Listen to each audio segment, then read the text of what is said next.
¿Cómo es que nos cuesta tanto aceptar que si ellos se pudieron equivocar, tú te puedes equivocar?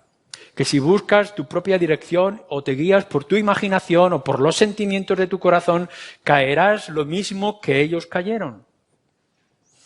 Nos dice en el versículo 11 de nuestra carta, de nuestro texto, que estas cosas les acontecieron como ejemplo y están escritas para amonestarnos a nosotros, a quienes ya hemos alcanzado los fines de los tiempos, ¿no? La segunda venida de nuestro Señor, la primera venida de nuestro Señor Jesucristo.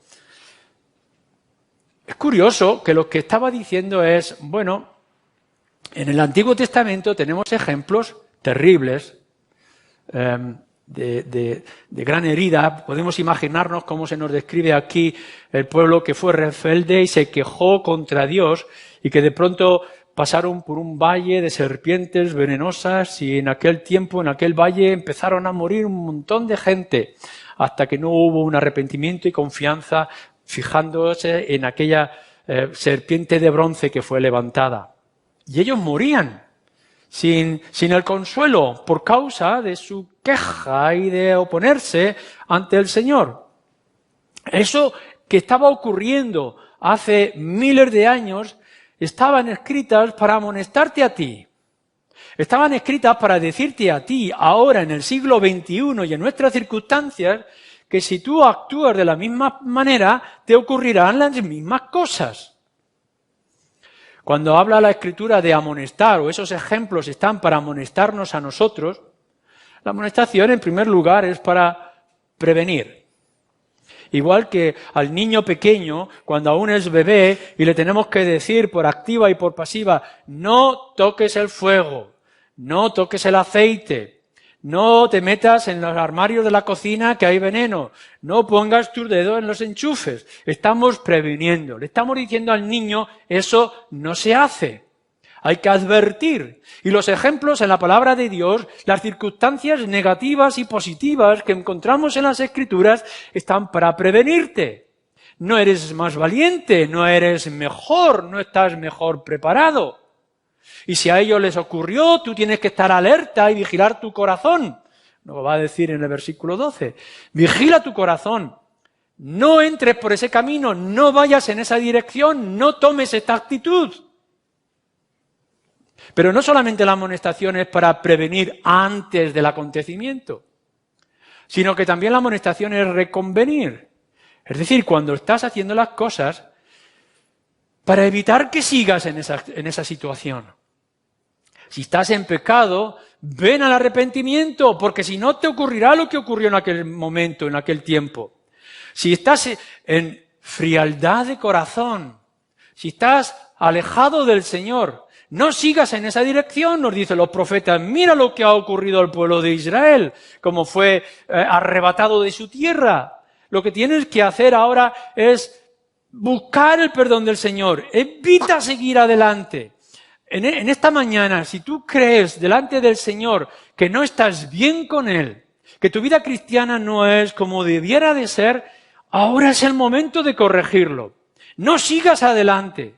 Si el Señor obró de esa manera en el pasado, ¿qué te va a asegurar a ti que no te va a ocurrir? Ahora es tiempo de reparar, de restaurar o de alcanzar la relación con el Señor.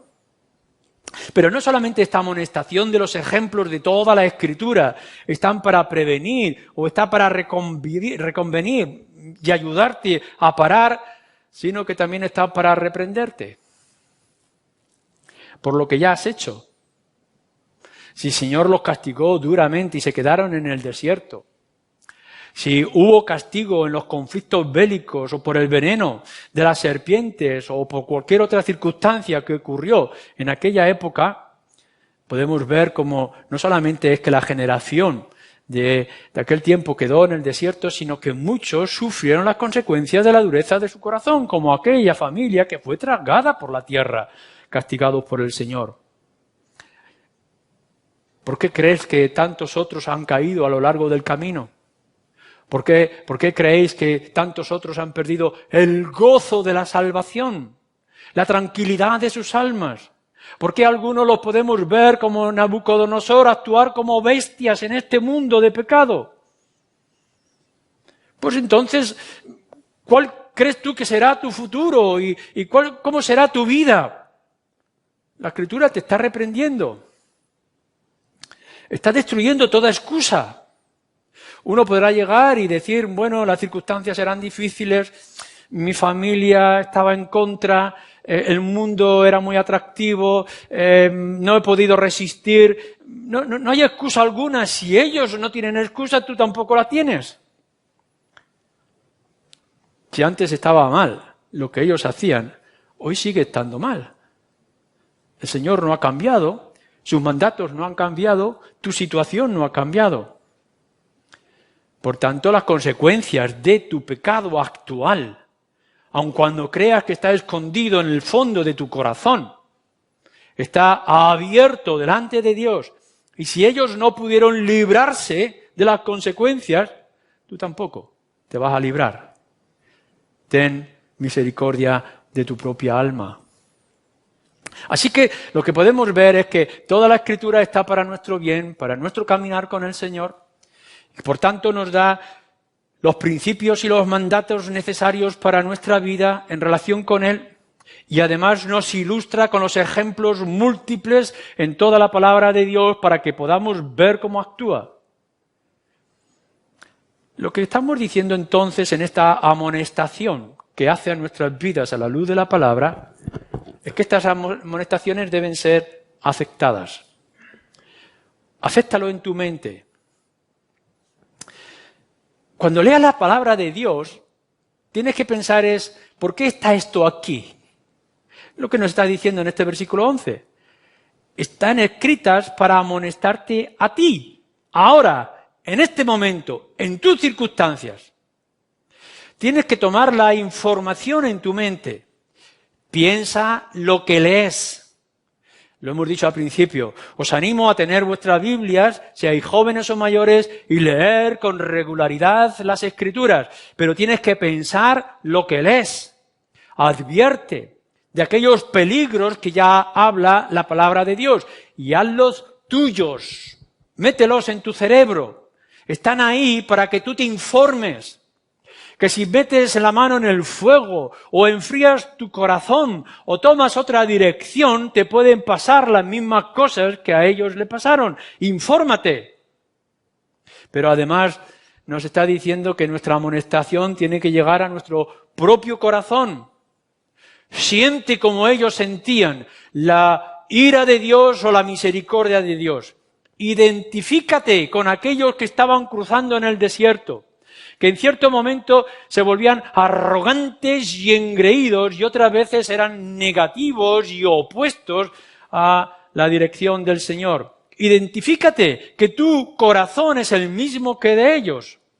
Ponte en su lugar para que puedas sentir lo que es bueno y lo que es malo y así prevenir de tu propio estado. Lo que le estaba pasando a ellos te puede estar pasando a ti. Por tanto, su salida y su esperanza es tu salida y tu esperanza. Y en tercer lugar, la amonestación está para que podamos doblegar nuestra voluntad a la voluntad del Señor. No simplemente es que te leas, que te informes y que puedas decir, es verdad, esto pasa, todo aquel que se mete en el agua se moja. Claro que sí, esto es así. Bueno, pues entonces sal del agua, libérate de ese cieno, apártate de ese pecado, cambia la actitud de tu corazón, trae información sana a tu mente, mueve tu voluntad, aplica los ejemplos que están trayéndonos la palabra de Dios. Adáptalos a tu vida. Si se les exigía a ellos ser fieles, tú debes de ser fieles. Si nos dice ya en el mismo principio de Deuteronomio que tenemos que ser santos porque Dios es santo, ahora se nos dice de la misma manera, tienes que ser santo porque nuestro Dios es santo. Y si no lo eres, si tú me niegas a mí, yo te dejaré y te olvidaré. Si lo dice en el Antiguo Testamento y ocurrió, puede ocurrir también con nosotros, en tu vida personal y también en la iglesia. Así que la palabra de Dios está para ilustrarnos qué ocurre con esos ejemplos y para amonestarnos, para que actuemos en consecuencia. Lo interesante es en cómo constantemente está diciendo algunos de ellos, dice codicianos. No sabemos si en estos 5 ejemplos son 4 o 5, si codiciar abarca los otros 4 o no. Podemos tomarlo de manera diferente, pero dejadme que simplemente os pueda ilustrar en pocos minutos. Dice que algunos de ellos pudieron sufrir las consecuencias del desierto, quedarse allí porque desearon demasiado fuerte aquello que era incorrecto o inadecuado para sus vidas. Tenemos hambre de carne, decían, nos dice en el libro de Números. Deseamos comer carne como los cocidos que comíamos en Egipto. Se han olvidado de la esclavitud, se han olvidado de sus miserias, se han olvidado de cómo clamaban al Señor por liberación y ahora están diciendo queremos carne. Hasta que viene la carne y los sacia, les hace morir por su ambición, por su deseo exagerado. Podemos estar deseando algo bueno, pero si lo deseamos demasiado, ignorando la misericordia y la bondad de Dios, se puede convertir en dañino. La codicia, olvidando a aquel que provee, que es nuestro Dios, puede ser daño para nuestras almas. O qué decir también de la idolatría, porque Moisés se ha retrasado un poco en aquel monte y porque no pueden ver ahora un liderazgo, enseguida vuelven a su naturaleza antigua. Vamos a levantarnos un ídolo.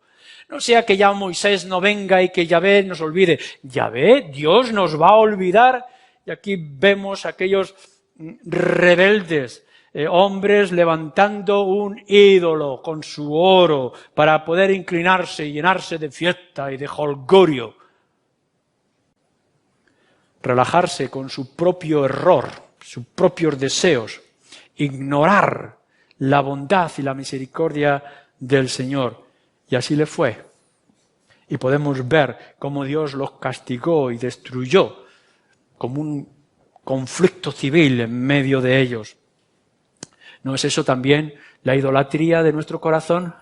¿Cuántas veces estamos diciendo Dios es único, Dios es verdadero, nuestro Señor, el Padre, nuestro Señor Jesucristo es el único, no va más? Y aún así estamos poniendo nuestro corazón en cosas pasajeras, en ambiciones personales, confiando en que aquel o aquel otro nos va a curar. Esa magia interna de nuestro corazón, esa ambición por el Dios mamón que es el dinero. Y estamos diciendo que es Dios, pero estamos levantando nuestro ídolo de oro. Somos los mismos. Y nos está advirtiendo, si les pasó a ellos, nos pasa a nosotros. ¿Qué decimos de la fornicación? El ejemplo que nos pone aquí en tercer lugar. Claro, llega un momento que hay un conflicto bélico y Dios dice a través de aquel falso profeta que Balaam que no van a conquistar, no van a destruir el pueblo de Israel. No lo van a conquistar, ellos van a conseguir lo que están buscando, lo que el Señor les ha prometido. Pero aquel falso profeta les dice, bueno, pero lo que puedes hacer es desviar el corazón de ellos con las mujeres del mundo. Así que podemos ver cómo el pueblo de Israel cometía inmoralidad con las mujeres de aquella tierra y se debilitó su fuerza y su corazón. Así que cuando fueron a afrontar el conflicto bélico, fueron vencidos en una primera batalla por su inmoralidad sexual. Hoy en día, uno de los dramas más terribles dentro de la Iglesia y del mundo social en que estamos viviendo, pero que también nos afecta, es el de la fornicación, es de la inmoralidad sexual, es de nuestros pensamientos obscenos. Constantemente hay ese ataque inmoral dentro de nosotros, hombres y mujeres, mayores y jóvenes. Y si ellos sufrieron su debilidad como pueblo de Dios por causa de aquella dejadez moral, no podemos esperar nosotros cosa distinta. ¿Cómo vamos a avanzar y cómo nos vamos a proteger y cómo nos vamos a defender de este mundo que nos ataca si somos iguales que ellos? si actuamos de la misma manera. Nuestro frente será el de la pureza sexual, es el de la santidad como Dios es santo. Si no respondemos a este mundo inmoral con una moralidad clara y poderosa, ¿qué vamos a ofrecer? Lo que ocurrió en ellos, Números 25 y 31, nos puede ocurrir también a nosotros. Y la tentación, tentando al Señor, como hemos citado antes acerca de las serpientes. Y si el Señor envió aquellas serpientes venenosas, ¿cómo no nos va a enviar a nosotros peligros y ataques y daños si actuamos de la misma forma y tentamos al Señor? Le queremos sobornar y queremos que Él actúe con nuestros insignificantes rezos. No podemos tentar al Señor y librarnos de las consecuencias. Si el Señor hace, que el Señor haga, sea su voluntad hecha, nos guste o no nos guste. Y nosotros sigamos el camino recto que Él nos ha marcado. Fijémonos siempre en nuestra serpiente de bronce levantada, fijémonos en nuestro Señor Jesucristo, en la cruz, tengamos nuestros ojos puestos en Él y no nos desviemos en ninguna manera. No busquemos que el Señor haga mayor bien del que ya ha hecho en nuestras vidas, que la salvación de nuestras almas para toda la eternidad. ¿Qué más quieres? En cierto momento, y en quinto y último lugar, nos habla acerca de la murmuración. En Números 14, Pentateuco nos dice que llega un momento en que el pueblo de Israel, porque ven cansancio o ven agotamiento de alguna manera, dicen, ojalá muriéramos aquí, ¿para qué queremos seguir adelante? Ojalá morir cuando estás viendo las bendiciones, la protección, tu calzado no se gasta, tus ropas no se vuelven viejas, la roca te da agua. Del cielo cae maná y ves multitud de perdices para alimentarte. Y murmuras diciendo que estás asqueado de esta vida, pero si tienes a Dios de tu lado. Y nosotros miramos a nuestra vida y vemos, tengo un achaque de enfermedad, tengo un problema laboral, tengo oscuridad en mi vida, tengo un conflicto familiar, tengo estos problemas a mi alrededor, no vale. ¿El qué no vale? Si el Señor te ha dado todo, si hasta se ha hecho hombre para morir en la cruz por ti, ¿de qué murmuras contra Dios? Si el Señor te ha dado a su único Hijo para que tú tengas vida eterna sin merecerlo, ¿qué más puedes exigir? En otras palabras, si las cosas no nos salen bien en nuestras vidas, en gran parte será porque no hemos aplicado los ejemplos que nos muestran las Escrituras. Vuelve a leer tu Biblia y descubrirás que todo lo que tienes y todo lo que ocurres no es nuevo, sino que ya ocurrió. Y que si tú aprendes para bien de esos ejemplos y amonestas tu mente, tu corazón y tu voluntad, las cosas te podrán ir mejor. Y si no, gloria sea al Señor, que te llevará consigo para toda la eternidad. Amén.